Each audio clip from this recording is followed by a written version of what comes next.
बहिनीको फोनै लाग्दैन।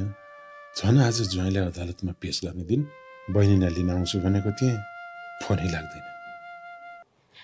सागर निर्दोष भएको प्रमाण मसँग छ। त मलाई भेट्न आइज, म तँलाई सागर निर्दोष भएको यस्तो प्रमाण दिन्छु।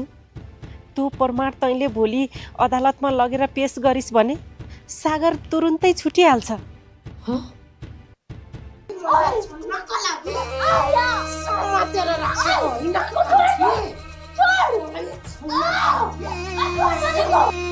नमस्कार दर्शकबिन, यदि तपाईँलाई कान्छी सिरियल मन पर्छ भने हाम्रो यस च्यानललाई सब्सक्राइब गरेर हामीसँग जोडिनु होला।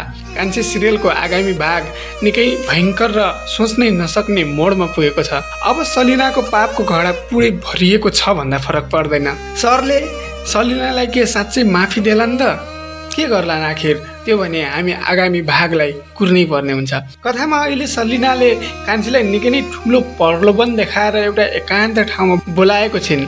सागर निर्दोष भएको प्रमाण मसँग छ, म दिन्छु भन्दै सलिनाले कान्छीलाई बोलाएकी हुन्। कान्छीले आफ्नो देवरलाई लिएर आउँछु भनेर भन्दाखेरि सलिनाले होइन, त्यस्तो प्रमाण भन्ने कुरा एक्लै लिनुपर्छ। उसले थाहा पाएपछि त्यो प्रमाणलाई जे पनि गर्न सक्छन्, तिमी एक्लै आऊ भनेर उसलाई ललाई फकाइ गरेर उसले चाहिँ कान्छीलाई बोलाएको छ।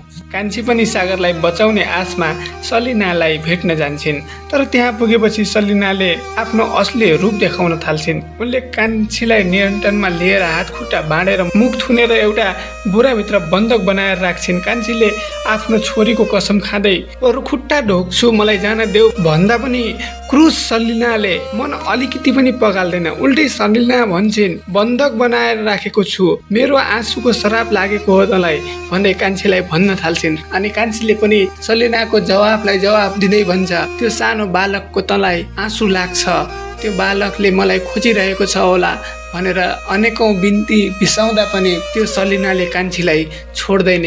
त्यो बोराले ढाकेर बोराको भित्र खाँदेर उसलाई चाहिँ बन्द कोठामा लगेर चाहिँ थुनेको दृश्य त्यहाँ देख्न सकिन्छ।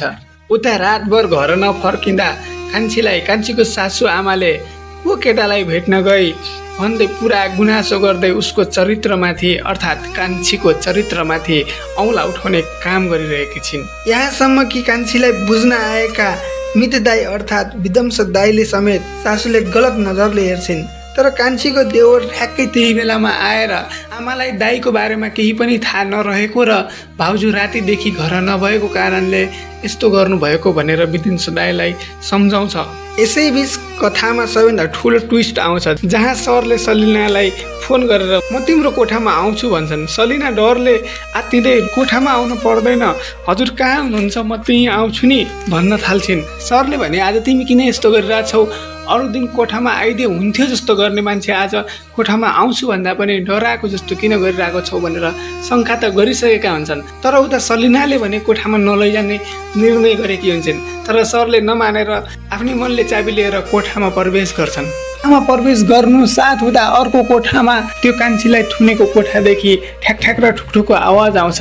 सलिनाले त्यो आवाज सरले सुन्छन् भनेर कान्छीको आवाजलाई दबाउनको लागि विभिन्न किसिमको गानाहरू गाउँदै नाच्दै त्यो आवाजलाई दबाउन खोजिरहेकी हुन्छ। उसले पागल जस्तै गरिरहेकी हुन्छ। तर सरले उसलाई ढकल्दै त्यो अर्को कोठामा गएर चाहिँ कान्छीलाई देख्छन्। आखिर के होला त? अब के सरले सलिनालाई सजाय देला त?